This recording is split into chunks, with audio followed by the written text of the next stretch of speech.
పాత్రికేయ మిత్రులందరికీ కూడా నా హృదయపూర్వక నమస్కారాలు తెలియజేసుకుంటూ ఈరోజు ఇప్పుడే చూసాం అంటే ధ్వంసం చేసిన శివలింగాన్ని రాత్రి ప్రదర్శించారు. అంటే ఈ కూటమి ప్రభుత్వం ఏం చేస్తుంది? అధికారంలోకి వచ్చినప్పటి నుంచి నాటి నుంచి నేటి వరకు కూడా మొట్టమొదటిగా ధార్మిక క్షేత్రాలపై దాడులు. అందుకు నిదర్శనం అధికారంలోకి వచ్చిన మొట్టమొదటి అంశం ఏంటంటే తిరుమల తిరుపతి దేవస్థానం ఒక లడ్డూ విషయం తీసుకుంటే నాటి నుంచి నేటి వరకు కూడా అనేక సందర్భాల్లో మనం వెలిగి చూడటం జరిగింది. ఇవన్నీ కూడా ఎవరిపై బురద జల్లుతున్నారంటే వైఎస్ఆర్ కాంగ్రెస్ పార్టీ పైన, వైఎస్ జగన్మోహన్ రెడ్డి గారి పైన బురద జల్లి ఒక రాజకీయంగా లబ్ధి పొందుదామనే దురుద్దేశంతో ఈ కూటమి ప్రభుత్వం కానీ నారా చంద్రబాబు నాయుడు గారిని ఆలోచిస్తూ ఉన్నారు. ఈరోజు ద్రాక్షారం అత్యంత పవిత్రమైన పుణ్యక్షేత్రం అంటే అష్టాదశ శక్తిపీఠాల్లో ఒకటి, పంచారామాల్లో ఒకటి, త్రిలింగ క్షేత్రాల్లో ఒకటి, దక్షిణ కాశీగా పేరొందిన క్షేత్రం. ఎంత పుణ్యక్షేత్రంలో రాత్రికి రాత్రే ఒక దుండగుడు వ్యక్తి వచ్చి ఒక పురాతనమైన శివలింగాన్ని ధ్వంసం చేసి దాన్ని మళ్ళీ రాత్రి మరి వేరే శివలింగాన్ని దానిపై ప్రతిష్ఠించి అంటే చేతులు దువ్వుకుంటున్నారంటే ఇది అంటే శివలింగం అనుకున్నారో బొమ్మ అనుకున్నారో నాకైతే అర్థం కావట్లేదు. ఎందుచేత అంటే ఎంత పవిత్రమైన పుణ్యక్షేత్రంలో ఏవైనా విగ్రహం కానీ ప్రతిష్ఠించాలంటే ఆగమ శాస్త్రాన్ని పాటించాలి. అది నియమం, నిబంధన కూడా. అవేమీ పాటించకుండా ఇవన్నీ కూడా దెబ్బతింటాయనే ఉద్దేశంతో రాత్రికి రాత్రే దాన్ని ఒక శివలింగాన్ని ప్రతిష్ఠించి అంటే ప్రజల యొక్క మనోభావాలు సైతం ఒక భక్తుల యొక్క మనోభావాలు సైతం ఇవన్నీ కూడా అర్థం చేసుకోకుండా, పరిగణనలో తీసుకోకుండా ఏదో చేతులు దులికినే కార్యక్రమం చేస్తాం. అంటే ఈ మధ్యకాలంలో మేము అనేక సందర్భాలు వింటూ ఉన్నాం. ఇక్కడ ఈ ఆలయం యొక్క ఎవరు మానిటర్ చేస్తున్నారంటే అధికారుల కన్నా అనధికారులు ఎక్కువ మానిటర్ చేస్తున్నారు ఈ ఆలయాన్ని, అంటే పర్యవేక్షిస్తూ ఉన్నారు.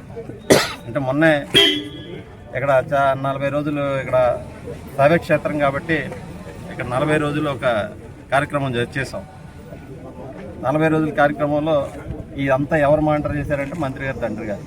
కానీ ఈ రోజు వరకు మంత్రి గారు ఎక్కడ కూడా ఎంత పుణ్యక్షేత్రంలో ఇక్కడ శివలింగం ధ్వంసం అయిపోయిన నాటి నుంచి 2 రోజుల నుంచి ఒక్కటంటే ఒక్క స్టేట్మెంటు ఈ నియోజకవర్గం ఎమ్మెల్యే అయ్యుండి, ఈ జిల్లా మంత్రి అయ్యుండి ఒక్కటంటే ఒక్క స్టేట్మెంట్ కూడా ఇప్పుడు వరకు కూడా ఈ మంత్రి గారు ఎక్కడ కూడా విడుదల చేయలేదు. మేము వైఎస్ఆర్ కాంగ్రెస్ పార్టీ తరఫున డిమాండ్ చేస్తూ ఉన్నాం. ఇక్కడ ఉన్నటువంటి ప్రజల తరఫున అండగా మేము డిమాండ్ చేస్తూ ఉన్నాం. వారికి అండగా నిలబడి ఎవరైతే దోషులు ఉన్నారో వారిని కఠినంగా శిక్షించండి. శిక్ష మామూలుగా ఉండకూడదు. ఇలాంటి సంఘటనలు మళ్ళీ పునరావృతం కాకూడదంటే రాబోయే రోజుల్లో ప్రజలందరికీ ఒక మెసేజ్ అయితే వెళ్ళాలి. ఎందుకంటే ఇలాంటి ప్రభుత్వాలు ప్రోత్సహిస్తే రాబోయే రోజుల్లో మత విద్వేషాలు రెచ్చగొట్టే పరిస్థితులు వస్తాయి. చంద్రబాబు నాయుడు గారిని లేదా పవన్ కళ్యాణ్ గారిని లేదా నారా లోకేష్ గారిని, ఈ ముగ్గురిని కూడా మేము కోరేది, డిమాండ్ చేసేది ఒకటే.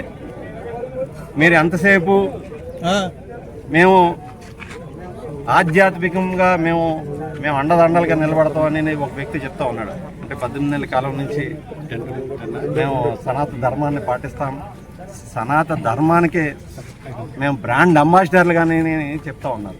మరి ఈరోజు కనీసం మీ ప్రభుత్వంలో ఉన్నటువంటి మంత్రి గారే ఎక్కడ కూడా స్పందన లేదు.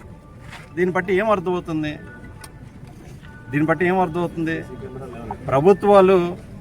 ప్రభుత్వాలు ఏం చేస్తూ ఉన్నాయి? ఇక్కడ నెపాన్ని వేరే వ్యక్తిపై నెట్టి చేతులు దుప్పుకునే కార్యక్రమం చేస్తూ ఉన్నారు.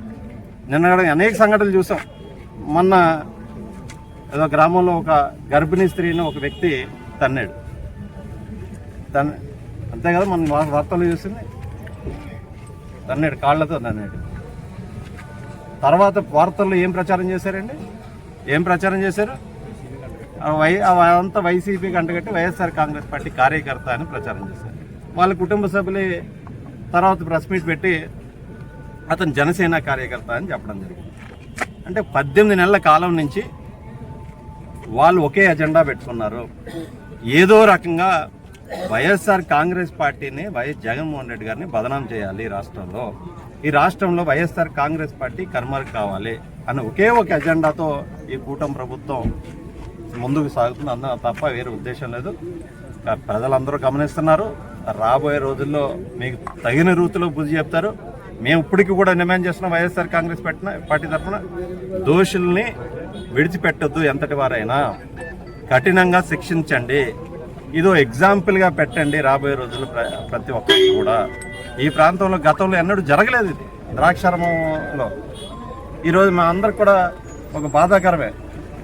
అయినా సరే ఖచ్చితంగా ఇది కఠినమైన చర్యలు తీసుకోవాలని మరొకసారి మీ అందరి తరఫున ప్రభుత్వాన్ని డిమాండ్ చేస్తూ సెలవు తీసుకుంటాం.